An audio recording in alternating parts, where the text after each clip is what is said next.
बिस्मिल्लाहिर्रहमानिर्रहीम। एक मर्तबा सहाबा इकराम ने आप सल्लल्लाहु अलैहि वसल्लम से पूछा, या रसूलुल्लाह सल्लल्लाहु अलैहि वसल्लम, क्या हमारे लिए चौपाइयों के साथ नेकी में भी कोई अजर है? इस पर आप सल्लल्लाहु अलैहि वसल्लम ने फरमाया, हमारे लिए हर जी रूह में अजर है, यानी कि जानवरों में भी रूह होती है। इंसान की रूह को जिंदगी के साथ साथ एक बहुत ही खास चीज दी गई थी, नफ्स। नफ्स ही वो चीज है जो हमसे तकाजे करता है।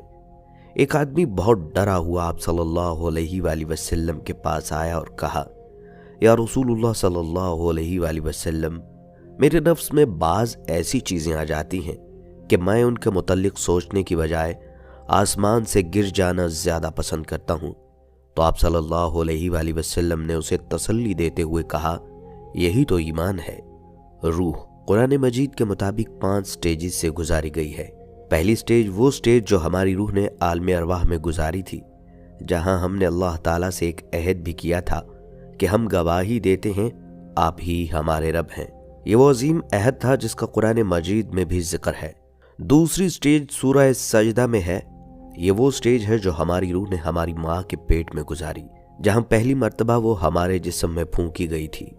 आप सल्लल्लाहु अलैहि वसल्लम ने फरमाया, हर शख्स अपनी माँ के पेट में 40 दिन तक नुत्फे की शक्ल में रहता है, फिर उतने ही दिन इलाका यानी जमा हुए खून की शक्ल में, और फिर उतने ही दिन मदगा यानी गोश्त के लौथड़े की शक्ल में, और फिर अल्लाह के हुक्म से एक फरिश्ता आकर उसके अंदर रूह फूंक लेता है, और उसी वक्त अल्लाह के हुक्म से उस रूह के लिए 4 चीजें लिख दी जाती हैं, उसका अमल, उसका रिज्क, उसकी मौत और उसका नेक या बदबख्त।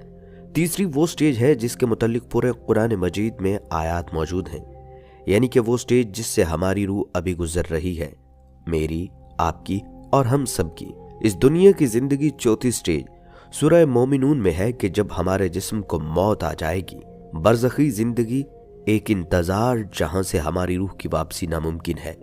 हमारे जिस्म से रूह निकलने के वाक़यात बड़े हैरान कुन हैं। आप सल्लल्लाहु अलैहि वसल्लम ने फरमाया था कि जब अल्लाह किसी बंदे की रूह किसी इलाके में कब्ज करना चाहे तो वो उस इलाके में पहुंचने के लिए उस शख्स के लिए कोई न कोई ज़रूरत भी पैदा कर देता है, जहां पहुंचकर उसकी रूह निकलती है। अब रूह का जिस्म से निकलना मुख्तलिफ तरीकों से होता है, लेकिन मैं आपको सिर्फ इस तरीके के मुतल्लिक बता रहा हूँ। इसको सुनकर आपका दिल खुशी महसूस करेगा। आप सल्लल्लाहु अलैहि वसल्लम की वफ़ात के बाद हज़रत तलहा बिन उबैदुल्लाह रज़ी अल्लाह ताला अन्हु बहुत उदास और परेशान रहा करते थे, और एक दफ़ा उन्होंने अपनी परेशानी, अपने गम का जिक्र हज़रत उमर बिन ख़त्ताब रज़ी अल्लाह ताला अन्हु से किया। हज़रत तलहा कहते हैं, मैंने आप सल्लल्लाहु अलैहि वसल्लम को एक बार कहते सुना था कि मैं एक ऐसा कलमा जानता हूँ, अगर कोई शख्स इस कलमे को मौत के वक्त पढ़ ले तो उसकी रूह उसके जिस्म से निकलते ही रहमत और सुकून में चली जाएगी। लेकिन अफसोस कि मैं आप सल्लल्लाहु अलैहि वसल्लम से वो कलमा नहीं पूछ सका, और ये वो वजह है ए उमर जिसने मुझे गमज़दा किए रखा है। हज़रत उमर बिन ख़त्ताब रज़ी अल्लाह ताला अन्हु ने कहा था कि मैं जानता हूँ वो कलमा कौन सा है। वो कलमा है जिसे नबी करीम सल्लल्लाहु अलैहि वसल्लम ने अपने चचा हज़रत अबू तालिब को पेश किया था, ला इलाहा इल्लल्लाह। आप सल्लल्लाहु अलैहि वसल्लम ने फरमाया था कि अपने मर्दों को ला इलाहा इल्लल्लाह की तलकीन किया करो, क्योंकि इसकी वजह से मोमिन की रूह पसीने का कतरा टपकने की तरह नरमी से निकल जाती है। और रूह के इस तरह निकलने पर सूरह फजर में एक बहुत प्यारी आयत है, ऐ ईमान वालो, रूह अपने रब के पास इस तरह लौट कर चल कि तू उससे राजी और वो तुझसे राजी। इस तरह नेक रूह को निकालने वाले फरिश्ते बार बार उसे कहते हैं, ऐ पाक रूह बाहर आ, तू तो तारीफ के काबिल है, तुझे सुकून और खुशबुओं की खुशखबरी हो, तेरा रब तुझसे नाराज नहीं है। वो फरिश्ते ये बातें बार बार कहते हैं, यहाँ तक कि वो रूह बाहर आ जाती है और फिर उसे आसमान की तरफ ले जाते हैं। अबू सलमा रजी अल्लाह ताला अन्हु की वफात के वक्त उनकी आंखें ऊपर उठ चुकी थी। आप सल्लल्लाहु अलैहि वसल्लम तशरीफ लाए, उनकी आंखों को बंद किया और फरमाया कि जब रूह जिस्म से निकाली जाती है तो इंसान की नज़र उसी रूह के पीछे जाती है। कुरान मजीद में हमारी रूह का 2 मरतबा इस नाम से जिक्र है, जिसमें एक बार सूरह ज़ुमर में है कि अल्लाह रूहों को उनकी नींद के वक्त कब्ज कर लेता है, फिर जिन रूहों पर मौत का हुक्म लग चुका होता है उन्हें अपने पास रोक लेता है और बाकी रूहों को छोड़ लेता है।